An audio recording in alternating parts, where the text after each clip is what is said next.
But now we're starting to see guys a little bit more like really prioritizing the top position, really prioritizing their wrestling and takedowns. And I just think that's where the sport's headed. So anytime a guy like Izaak's competing with that style, I'm trying to watch and I'm trying to study, because I just think those guys are kind of on the cusp of what's next in jiu-jitsu.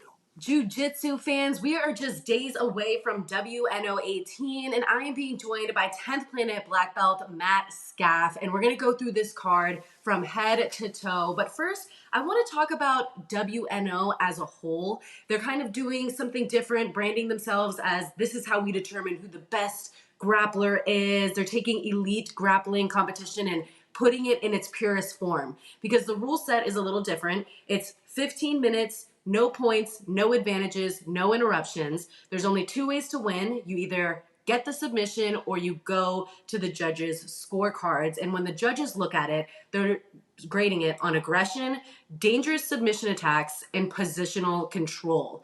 Matt, what about that rule set do you like? And what about it do you feel like is a little bit of a hindrance to the entertainment factor?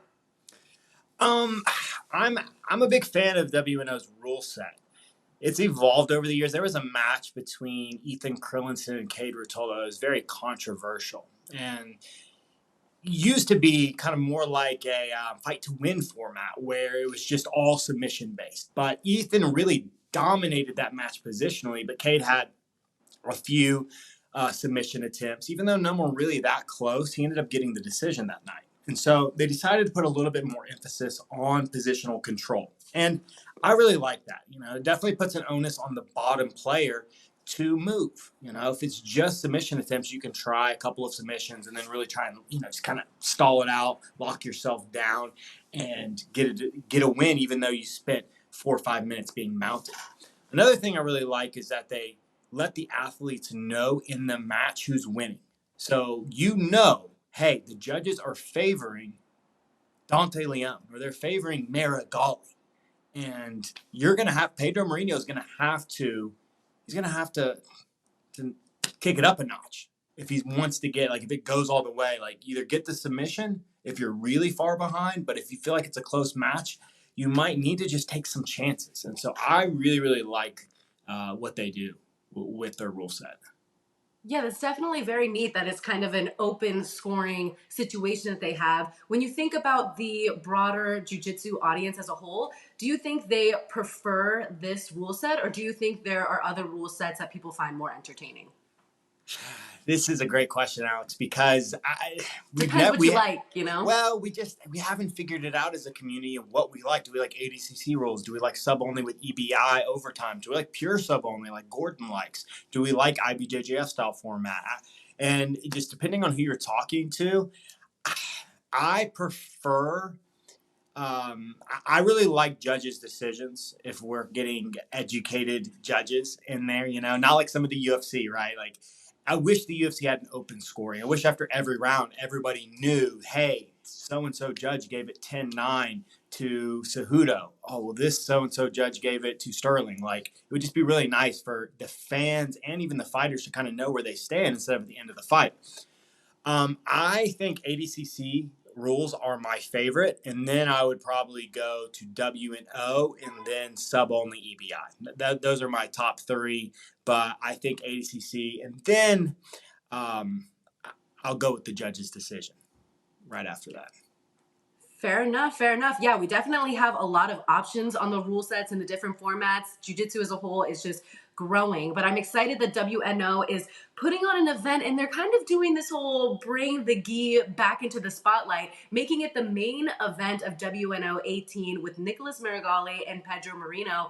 Do you think there is some type of intention they have by making the main event gi, or do you think it's just kind of trying to switch things up from all the focus that no gi grappling has had? Personally, I haven't really heard anybody say this, but this is my belief, is that I think Flo is trying to test the waters with Nicholas Meregali. Is he a star? Can he be to the gi what Gordon was? Is he the Gordon Ryan of the gi? Is he going to get eyes on the gi, Because most of the competitions have been recently, most of the high profile, money-based promotions have been geared all towards no gi. And you see that with Flo. I mean, almost all their stuff from their Who's Next to their WNO, they've been almost all, when they did their championship where they were giving out $30,000 to first place, that was all no gi. And so I think they're just kind of testing the waters here. What's the people's response to a gi main event? People going to stick around for it? How many viewers are we going to get from Meregali? Like, can Meregali main event? And this is what the UFC does, right? Like, you get one chance. If you main event and the pay-per-views do really poor numbers, like Demetrius Johnson, like that was always the issue. Even though Demetrius Johnson might be the GOAT of fighting, it didn't matter to the UFC because they weren't happy with the numbers he was doing. And so they traded him to one. I mean, they literally traded maybe their most talented fighter of all time because he wasn't selling enough. And I think that's what we're looking at is, can Nicholas Meregali get people to watch in the gi? And I think it's very interesting that Pedro Mourinho is always getting these call-ups to WNO. He made his WNO debut against Craig Jones, was able to get the belt at light heavyweight. Now he's going up to heavyweight and is trying to do the same in the gi. When you look at the matchup itself, what do you like about this main event? Pedro Marinho gets the call because he's a gamer. He is a very intense grappler that is nonstop in your face. He goes out there to, he always goes out there and puts it on the line. And even though he is a heavy, I can't stress it enough, this is a pretty lopsided main event in my opinion. I mean, I think Meregali is a very big favorite in this matchup. I mean, Meregali is as dominant as an athlete. I mean, he's just as dominant as Gordon is in the gi. Like, he's subbing everyone. And Pedro's a little undersized. Meregali's probably got 15 pounds on him. Meregali's a buzzsaw, right? He's been just subbing everybody. So Pedro gets the call, though, because they know, like, he's going to go out there and he's going to try and pass Meregali's guard. He's going to try and take Meregali. If it's on the feet, he's going to try and take him down. He's going to try and get to the head of Meregali. And it's going to be an exciting match for sure. I mean, I think we're going to see a highlight, whether it is Pedro doing some crazy, like, flyover pass or, gets on the head of Nicholas Meregali. But I think what they're really wanting is, I think Pedro's a great dance partner for Meregali because he is going to engage, and he's somebody that I think they think that Meregali can get a really good highlight out of. Wow, yeah, definitely making a highlight reel out of Pedro would be huge. I know when Pedro beat Craig Jones, he was calling out Rotolo, or even was interested in a match with Gordon Ryan. He ended up not winning against Gordon Ryan, getting submitted, and then also against Rotolo in the ADCC Absolutes, he got submitted as well. So do you think some of those submission losses kind of play a role in the mindset, or maybe hesitancy to have his type of style? Hey guys, it's Alex here, and if you are enjoying this video, please leave a comment and hit that like button because it helps me determine what things and events I should continue covering. I don't think so. And there's definitely athletes that losing, mentally affects them, and you're going to see their next performances really take a hit. But Pedro, he trains how he competes. If you ever watch him in the training room, he's head down like a bull. He's going at you, and he's always going to compete like that. And he's the reason that people love watching him. It's the reason that he keeps getting these big time matchups is because he's exciting. And we all know what you're gonna get with the Pedro Marinho match. Like, it doesn't matter if Pedro's fighting some no-name guy or he's fighting Nicholas Meregali. He's gonna compete the exact same way, and it's gonna be exciting.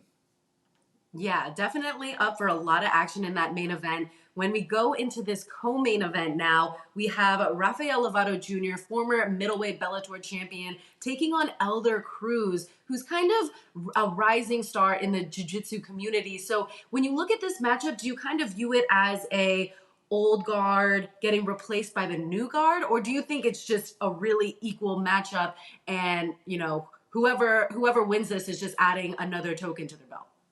Yeah, I'd say of all the matches on this card, this is probably the strangest one, in that it's just like Rafael Lovato, older school, he's been in the game forever, versus Elder Cruz, who's got more of a wrestling style, right? He's more known for his wrestling style and is, competing in ADCC. He's a very, very good wrestler. I mean, we saw that with his match against Nicky Rod, right? Like they both basically went to a draw. I think Elder Cruz ended up winning that match, but I mean, that's one of those matches where really nothing happened. Could have been a coin Yeah. flip. I mean, neither guy really deserved to win or lose, So I think this matchup is going to be a lot more interesting. I've seen Elder struggle with like the guard, like of really talented guard players, and that's what Rafael Lovato is.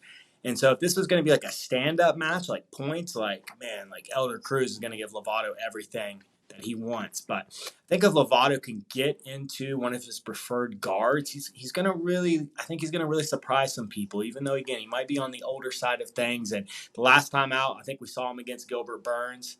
And, Gilbert beat him pretty good. So no shame there, right?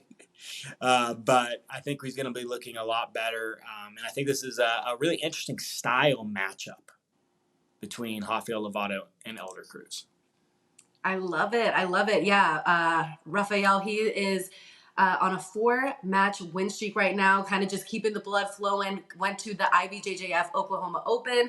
Elder Cruz, I did see that match with him and Nicky Rod, and I was kind of curious about that. Like, how can we avoid having a jiu-jitsu match that ends up not having any jiu-jitsu with this type of rule set sometimes when people don't want to pull guard? I mean, I think with the EBI rules, sometimes you have that sit-down rule that will make it so that you don't have to just watch people wrestle the whole time. But what are your thoughts on that?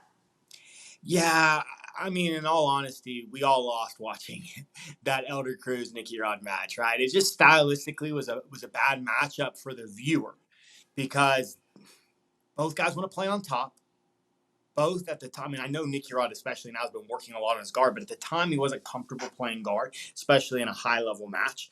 And so we just saw two guys not willing to give an inch, and it made for a really boring 15 minutes. Yeah, and And that canceled each really other comes down. out. It comes down to matchmaking. The UFC has had it multiple times where it's just a really boring fight, and it's just because of the styles. And it makes somebody like you can make a really good guy look really, really bad. And just give him the right matchup, right? And so I think that was one of those. And I don't see that because Lovato is going to play guard. Like he's going to be trying to get the full guard. He's going to be trying to play. He's going to be trying to play guard, and I think work from there. So I don't expect that to happen, but we'll see. You just never know. Love it. Yes, styles make matches, and I am very excited for the stylistic matchup between these two. The girls on the card, we have Alex Enriquez, who I was initially introduced to from her recent performance at Combat Jiu Jitsu, just completely putting on a show there. And then Tubby, Alequin, Amanda. I love how she just like goes by Tubby. When you like look up her name, it just says Tubby. Tell me about this matchup and why they continue to bring back Amanda, who holds the record for the fastest submissions on the women's WNO roster. Yeah, I mean, I'm a big fan of both of these ladies. Both these girls are from the Southeast. They've been in the game a long, long time. And Tubby is a submission hunter. I mean, it doesn't surprise me she's got the record because she goes out there and whether it's with like leg locks and toe holds or she tries to get into like arm bars, like she is attack, attack, attack. Alex Enriquez is a little bit different, very much more like wrestling heavy style. Like she's going to get on top. She's going to try and pass the guard. And then she's going to try and take the back and set up attacks from there.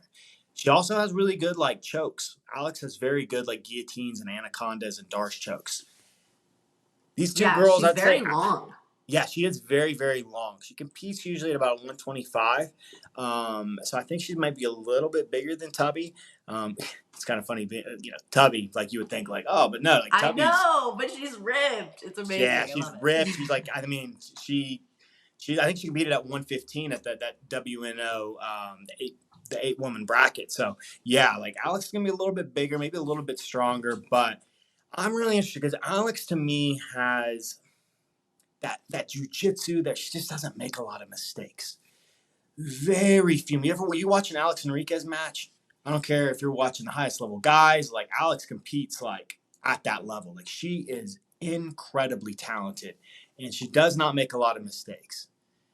Very, very, very difficult to beat. She does not beat herself. Tubby is a risk taker. She's willing to go out on a limb to throw offense at her opponents. And so I'm expecting, again, this is a great style matchup, and I'm expecting, I would give Alex the slight edge because she is a little bit bigger, but Tubby's got more experience. And she's competed already on the WNO stage multiple times. And we'll see. This is a really fun matchup, though. And definitely a sleeper match for like match of the night. This could be match of the night. Easily. Always. I mean, UFC the other night, Yan Xiaonan getting the only knockout, the female fight on the card ended up being the craziest in my opinion. So yeah, I would not be surprised if Alex and Amanda go at it and get some crazy submission, well deserved. I know Alex Enriquez got her black belt after she placed second at the ADCC trials. So what do you think her potential is when you look at the foundation for the rest of the ADCC trials and the people in that league? She's a little small at 135. That's her issue because she is a 125, right? So she's a little small for 135 when you're thinking about, I mean, she lost to Brianna Stay-Marie. Brianna's a little bit bigger, probably 10 pounds bigger than her. And that's the issue with some of the women's divisions. They just don't have enough, they don't have as many options weight-wise. And so you could be an undersized female, and you could be one of the best in the world at 115. But now for you to compete at the biggest show, ADCC, it's like, hey, 20 pounds. And some of those girls are cutting down. I mean, you're talking about Fionn Davies. Fion's a lot bigger than one. She's probably 145, 150. Cutting down to 135, and that's the same thing with the guys. Like, these dudes aren't competing that are competing at 168. They're not walking around at 168. Most of them are walking around about 180, 185. And the really crazy cases are even closer to 190. So, I say that to say I think Alex's potential is she could be. I mean, she's already a top 5 female at 115. She could be the best female at 115.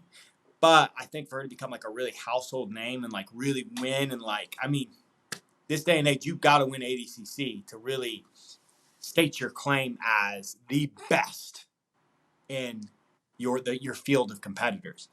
And I don't see her winning an ADCC because of the size. Yeah, well, we might get some news from Mo Jassim that he's opening up some new divisions for the women's. We'll see. I keep up with those ADCC live chats. I try to keep my YouTube channel updated with that. So we'll definitely see a great match there. And up next, I don't know if this is just my personal opinion. I feel like it's the fan favorite showdown between the Hillbilly Hammer, who I feel like has just such a following now from the great series that FloGrappling did of Daisy Fresh, versus Izaak Michell, who is the breakthrough grappler of the year according to Flo for 2022. So I love this matchup, and I'm very curious to get your take on what you think went down with Izaak leaving B Team and now training at Fight Factory in Austin, Texas. Yeah, pretty crazy because you got this Australian kid, Izaak, who's one of the best up-and-comers in the world. I mean, I'm a huge fan of his from the Who's Next series, even before that. And then obviously his match at ADCC, which to me, I still can't believe he lost to Wagner Roach. He did not lose that match. I don't care what anybody says. Izaak won that match. I've rewatched that match a couple of different times because it was so exciting. It was a phenomenal match. But anyways, what happened? I don't know. I think at the end of the day, you're always going to come down to any split is going to be personality differences or money. I mean, that's just what it always comes down to. So you really just take your pick. You're always going to hear different internet conspiracies. We're also connected from, just the Instagram to Facebook to Reddit. And, you'll hear different theories like it was about money or him and Craig had a dispute. I'm not sure. It seems like they're not even really on speaking terms from just kind of the word around the community. But, he's landed a great spot. Just really shows. Working with the Tackett brothers over there. It really shows how talented the scene is in Austin. That you can literally I'm not cool with B Team anymore.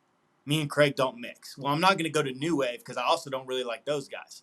Well, I'm going to go to this other world-class gym right down the road. And you've got 10th Planet Austin there, which I know is full of killers.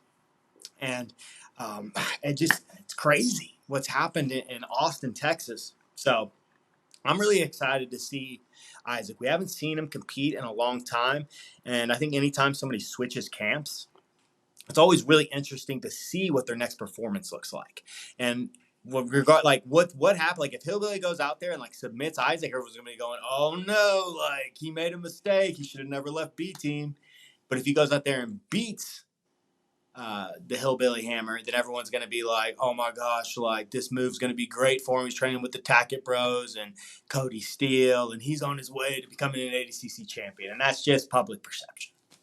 And so, what do you think is Jacob Couch's biggest strength going into this matchup? You know, you would say leg locks, right?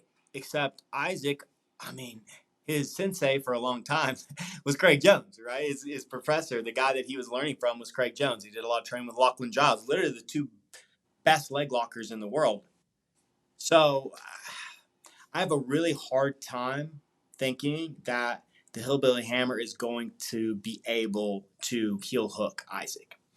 Now, when it comes to the stand-up department, Jacob Couch isn't the most athletic guy. He's very, very technical, but he's not very athletic, especially compared to Izaak.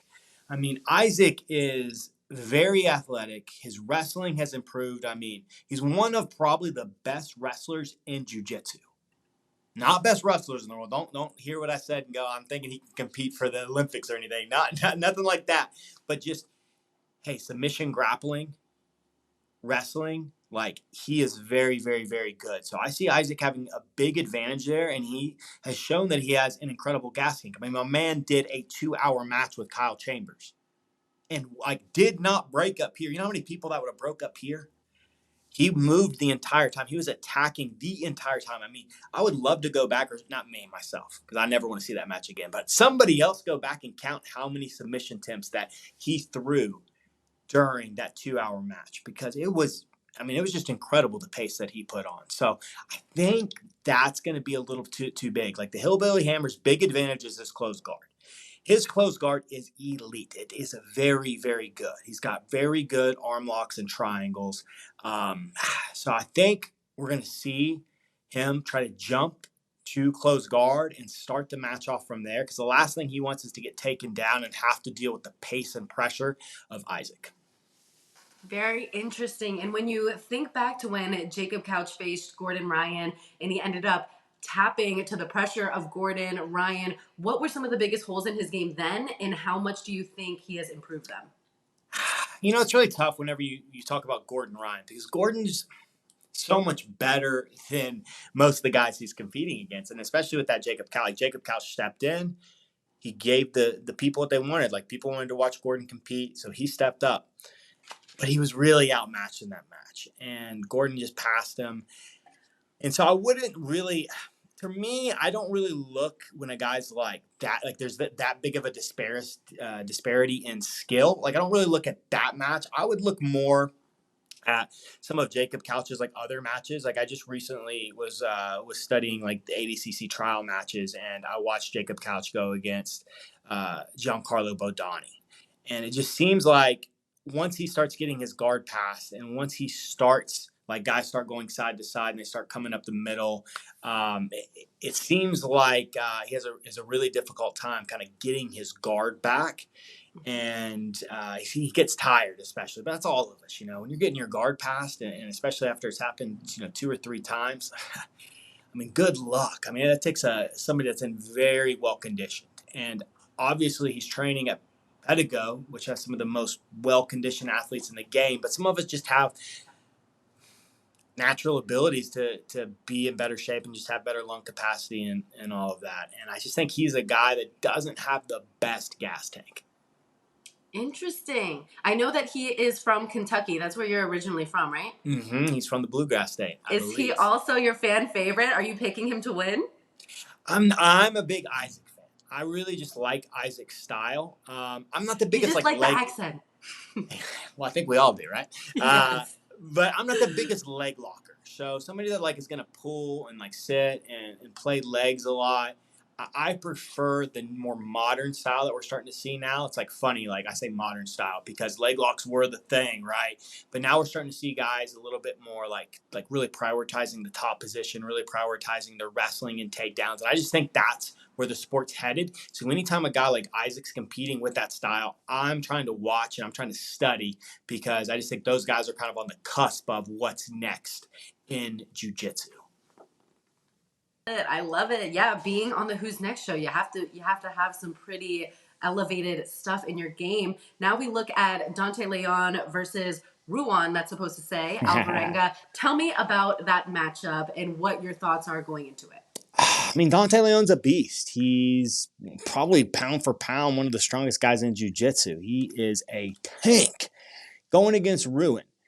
And Ruan is, he's a scrappy, he's from Brazil, he's a Brazilian, and he's a scrappy wrestler. Like he's known for his pace and just scrapping. He's kind of like a miniature version of like Pedro Marinho, like a smaller version of Pedro Mourinho. Just that he's going to be in your face, he's going to be bringing a high pace to you, and he's not going to back down to anyone. And so I think this is a really, this is one of those matches that people are probably sleeping on because a lot of people don't really know who Ruan is because really, you're only going to see him from like ADCC trials and ADCC. But he's a guy that any given day, like he's the guy that you don't like. You're at an open mat. Like he's not the dude you want to roll with. You know what I'm saying? Like it's a hot day in your gym. It's super hot and muggy. Like you'd much rather roll with a guy like Jacob Couch. Jacob Couch is going to sub you 10 times, but it's not going to be as fast paced and it's just brutal and the movement and like as a guy like Ruan's going to be, if that makes sense. And so, you know, there's just certain guys where it's like on those days, like, I'm going to lose to this guy and this guy, but this guy's never going to stop moving. He's going to be in my face. He's going to be just collar tying me. He's going to be just knee cutting and flying all around me. And that's Ruan. But I think Dante's got a pretty big like size and strength advantage. And so I'm really interested to see how Ruan deals with that. And Dante Leon is, one of the most well-rounded guys in the sport. Coming off third place at ADCC where he beat PJ Barch, the great PJ Barch by armbar to get that third place. So, he's one of the best guys in the world. I think Dante takes this match and he probably finds a way to take Ruan's back because Ruan's so scrambly and everything. I think he's going to find a way to get the back and find the rear naked choke. Wow, getting very specific with your takes. I love it. Anyone watching this, I don't know if people really bet on these things, but they're getting some good tidbits right now. And in the final, the final one that we're covering is going to be William Tackett versus Francisco Lowe. I know William Tackett, training there over at Fight Factory in Austin, Texas, has been training since he's super little, number 10 ranked in the no-gi grappling world and the ADCC trials champ, beating people like PJ Barch, Andy Varela. So describe his game to the audience, and for people who don't understand his game, like what is his biggest strength? Oh, man. He's one of those guys that's incredibly good at the fundamentals of jiu-jitsu, but he's also so unorthodox. He's very good at like slicers. Like he's one of the best guys in the world at just knee slicers. He's submitted so many people with knee slicers. And he's just very unorthodox. He's been trained since he was a small kid. I think he started jiu-jitsu when he was like 8 years old. So now we're seeing him as an adult with all those years, and he's put on a lot of size and mass, but he still has the flexibility. He's got incredible cardio. I would say his biggest thing is, like his biggest advantage, he just breaks guys. Very much. Like I would really love to see if both of them win. William Tackett versus Izaak Michell. That's the matchup. Like if both those guys win, that's the matchup to make. But anyways, William Tackett is incredible at leg locks, but his best weapon might be taking the back and getting the rear naked choke. His rear naked choke is, and his back game is top level. And he's a fan favorite. He's somebody that, much like the Rotolos, if a Tackett brother's competing, even if you don't catch it live, you should try and catch it live. But if not, you're definitely going back the next day and catching that match. Win or lose, they're exciting. Yes, I want to shout out when he was in the match against Ty Rotolo. Ty ended up winning, but this foot sweep is so nice. Do you see it? Yeah, I can see it. Yeah. So nice. Yeah. And like if you're able to do that to someone like William Tackett, like dude, the Rotolo brothers are just next level. William Tackett is so great. He holds the first ever calf slicer in WNO history. Yep. His style is just very fun to watch. And to be honest, I don't know that much about Francisco Lowe, other than the fact that he was given his black belt from Cicero Costa after winning the 2022 Brazilian Nationals at brown belt. So I don't know much about his game other than the fact that he was belted after that big win. So tell me about his style.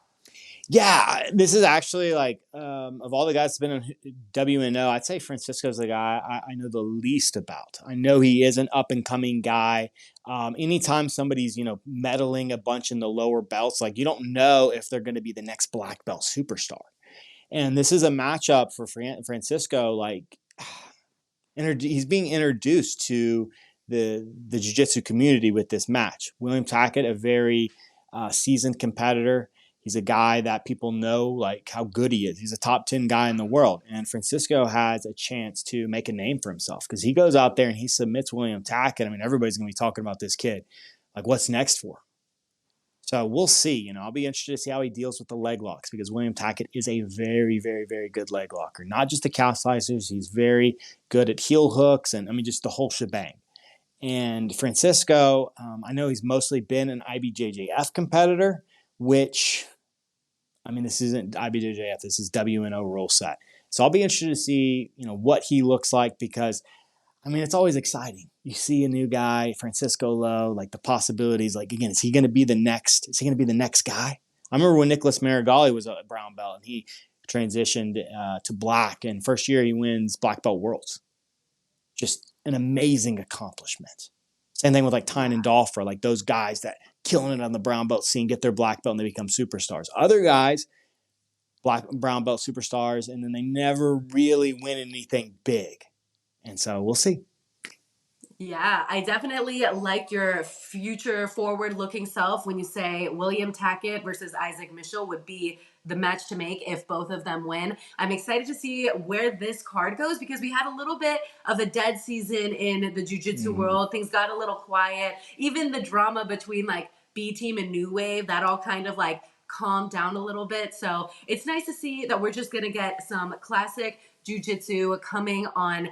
It is May 18th, WNO 18, Meregali versus Mourinho in the main event. If you had to have a final pick down the card, let me know. Nicholas Meregali versus Pedro Marinho. I know you said your heavy favorite was Nicholas Meregali. Is that your final pick? Yeah, I think Meregali subs him. All right.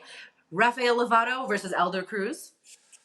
I'll say Elder Cruz by decision. Okay, all right. And then we're going Tubby versus Alex. I'll say Alex by rear naked choke. Wow, I'm gonna say, even though Alex is Filipino and I should be rooting for my fellow Filipina, I for some reason just love the name Tubby. I have Tubby by some type of leg lock. Jacob Couch versus Izaak Michell. I have Izaak by decision. Okay. Dante Leon versus Ruan. I have Dante by RNC, rear naked choke. Okay, and then last but not least, William Tackett versus Francisco Lowe. I got Tackett by leg lock. All right. Well, that wraps up the WNO 18 card. We cannot wait to give you all the results once they're out there. Matt Scaff, thank you so much for the time. It's always so nice talking to you. And are you up to anything right now? Anything on the horizon that you want to give a shout out to? Not really. It's things are cooking, right? I have some guys fighting MMA. Nothing quite. Got a couple guys on the cusp of a UFC shot. Really close, but we'll wait a couple more fights. Hopefully the next time I see you, I got somebody like, hey, check out my guy. He's going to be fighting on UFC 291 or whatever. We'll see. Yay!